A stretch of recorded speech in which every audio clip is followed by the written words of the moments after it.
Karibu mpendwa msikilizaji wa Siri za Ufalme TV.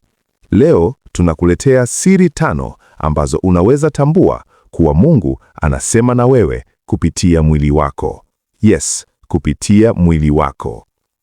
Katika maisha yetu ya kila siku, watu wengi hujiuliza, je, Mungu bado anazungumza na mwanadamu hata leo? Wengine hudhani sauti ya Mungu husikika kwa wachache tu. Lakini ukweli ni huu, Mungu huzungumza na kila mtu kwa njia mbalimbali. Wakati mwingine si kwa ndoto, wala si kwa sauti ya nje, bali kupitia hali tunazopitia, hisia za ndani ya moyo, yaani mawazo, na hata mwili wako. Leo tutajifunza kwa kina ishara 5 muhimu ambazo ukiziona ujue kabisa Mungu anajaribu kuzungumza nawe. Tulia, sikiliza kwa makini. Huu ujumbe ni wako wewe. Namba 1. Kukosa usingizi usiku wa manane.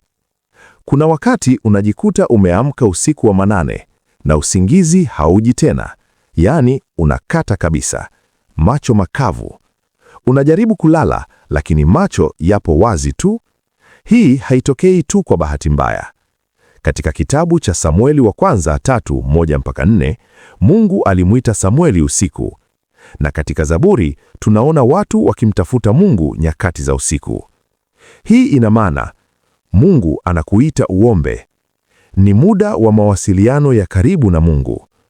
Ni wakati ambao kelele za dunia zimepungua, yaani kuna utulivu mzuri. Usichukulie poa au kudharau hali hii. Inaweza kuwa Mungu anakuita useme naye. Namba 2. Kukosa amani ya moyo. Unapokuwa karibu kufanya jambo fulani, lakini ndani yako hakuna utulivu kabisa. Kuna kitu kinakusumbua, kinakuzuia, yaani unakosa utulivu wa moyo. Hii si hisia ya kawaida. Ezekiel 22:30, nami nikatafuta mtu miongoni mwao. Maana yake, Mungu anakuzuia kufanya jambo lisilo sahihi. Ni katazo la ndani. Ni ulinzi usioonekana. Mara nyingi hali hii huja hata kama kila kitu kinaonekana kiko sawa kwa nje, lakini ndani kabisa moyo wako unakataa. Hii ni njia ambayo Mungu hutumia kukuepusha na maamuzi yatakayokuumiza baadaye. Moyo wako kukosa amani, usichukulie poa, simama kwanza. Huenda Mungu anakuambia usiende huko. 3. Maumivu ya mwili yenye maana ya kiroho.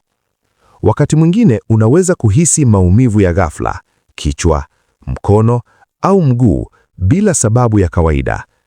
Kwa baadhi ya watu, hasa walio kwenye huduma ya kiroho, hii inaweza kuwa ishara. Mfano, unaweza kuhisi maumivu mkononi, lakini kumbe Mungu anakupa taarifa kuwa kuna mtu anaumwa au ana maumivu ya mkono na anahitaji maombi.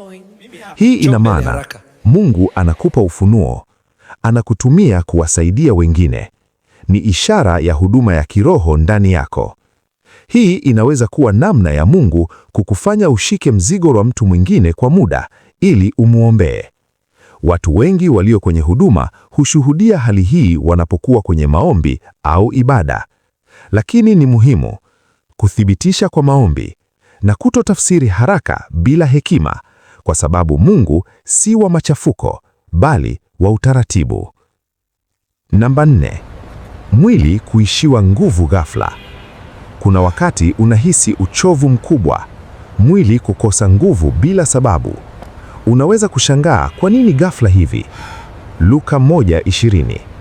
Hii inaonyesha kuwa Mungu anaweza kugusa mwili wako ili kuvuta umakini wako, ili usimame na kusikiliza. Wakati mwingine tunakuwa bizi sana na maisha kiasi kwamba hatumpi Mungu muda kabisa. Ndipo hali hii inakuja kukulazimisha upumzike na kutafakari. Pia inaweza kuwa ishara kwamba umechoka kiroho, sio mwili tu. Unahitaji muda wa maombi na kurejesha nguvu zako za ndani. Wakati mwingine Mungu hutulazimisha tusimame ili tuweze kusikia anachotaka kusema. Namba 5. Amani tele ndani ya moyo. Kuna wakati unapitia hali ngumu, lakini ghafla unahisi amani ya ajabu moyoni. amani ambayo haitegemei mazingira, haielekezwi kwa akili ya kawaida. Hii si kawaida. Hii ni ishara kuwa Mungu yupo pamoja nawe. Biblia inasema katika Wafilipi 4:7, amani ya Mungu ipitayo akili zote italinda mioyo yenu. Maana yake ni uwepo wa Mungu ndani yako. Ni uthibitisho kuwa uko salama mikononi mwake. Ni sauti ya Mungu ikisema, usiogope, niko nawe. Hitimisho. Mpendwa msikilizaji, Mungu hazungumzi kwa njia moja tu. Anaweza kuzungumza kupitia usingizi wako, amani ya moyo, maumivu ya mwili, hali ya mwili au hisia za ndani. Swali ni hili: je, unatambua ishara hizi? Usizipuuze, kwa sababu wakati mwingine Mungu huzungumza kwa ukimya, lakini ujumbe wake ni mkubwa sana. Mwisho, kama umependa somo la leo, comment neno asante Mungu, na kuhakikishia Mungu atazidi kusema na wewe mara nyingi zaidi. Asante kwa kutazama Siri za Ufalme TV. Tafadhali subscribe na share. Mungu akubariki.